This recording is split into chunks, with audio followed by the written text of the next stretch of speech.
Many of you will know, because I've told many stories from a trip that we did about 2 years ago now, where myself and my father and my brother, we walked the Kokoda Track in Papua New Guinea. And the Kokoda Track, if we can just have the next slide, was a incredibly important war campaign in the Second World War. And Australia fought a credible battle in that track, on that track, about 100 kilometres of track. And we walked the track from Kokoda down to Port Moresby, 100 kilometres. And this is us on Anzac Day, so April 25, 2 years ago, standing in Kokoda village. And as you can see, there's a hill running off the back there.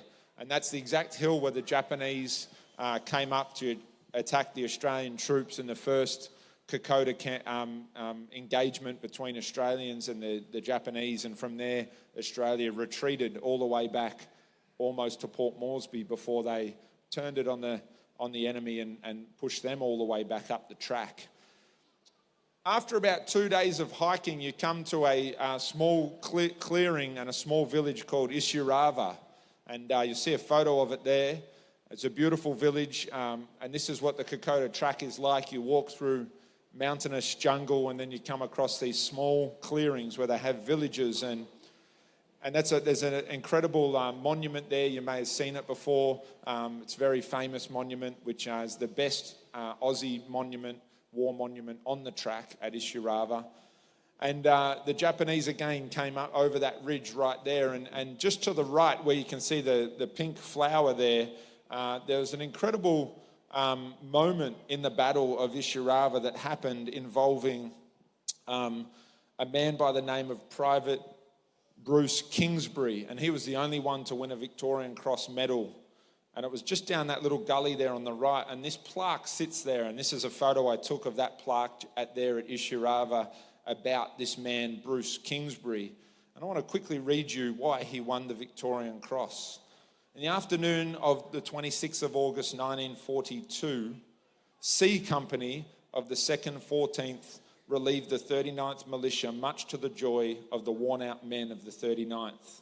The Japanese commander, Major General Hori, had been continuing probing attacks against their defences. Later that evening, more of the 2nd 14th arrived, but the Australian force was still outnumbered 6-1. By the 27th of August, the 2nd 14th was now in defensive positions around Isurava. They waited for the inevitable attack that was bound to be unleashed. The morning of the 28th saw Hori bombard the Australian positions with his mountain guns, followed by waves of attacking Japanese infantry. This resulted in heavy hand-to-hand combat. On the 29th of August, Bruce Kingsbury relieved Corporal Lindsay Teddy Bear of his Bren gun due to Teddy's wounds suffered as he led his own counterattack earlier. And another wave of Japanese infantry attacked C Company's position. Bruce Kingsbury charged forward, shouting, "Follow me," as he fired the Bren gun from his hip. Breaking through the Japanese line of advance, he cut them down and inspired his fellow soldiers to keep going. He stood alongside his best mate, Alan Avery, who was armed with a Thompson submachine gun. This action forced the Japanese to retreat back into the jungle. And as the rest of his comrades caught up with him, he was hit by a bullet from a Japanese sniper.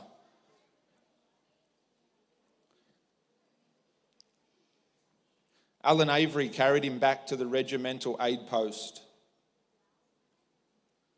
but he was already dead. For his selfless act of valour, Bruce Steele Kingsbury was awarded the Victorian Cross, the first to be won on Australian territory.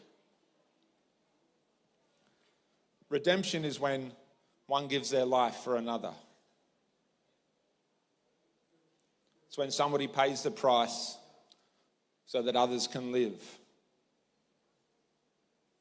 It always makes me so emotional when I read war stories because of the incredible act of mere human beings, selfless acts like this.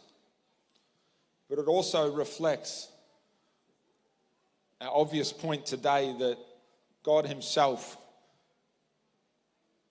in an incredibly selfless act, took on the body of a mere human being and died on a cross in the place of every human being.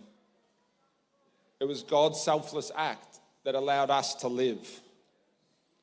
We all deserve to suffer the consequences of our mistakes, the consequences of our sin, our hatred, our evil, our error.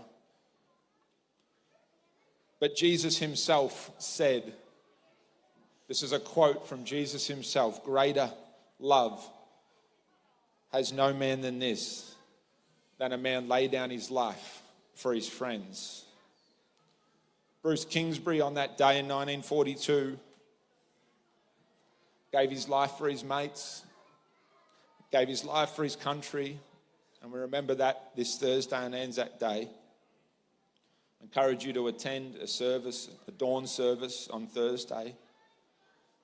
But it reflects a greater sacrifice, that Jesus followed his own words through and actually died for us, mankind, his friends.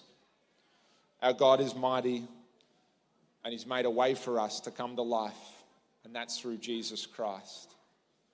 And this morning when I hear our beautiful children sing about this mighty God and the fact that he can save any life, he can bring back even the worst person, even the most disgusting situation, even the most horrible past, that true redemption, not just redemption on a battlefield or in a war, but the true redemption of eternity has been won for us in Jesus Christ.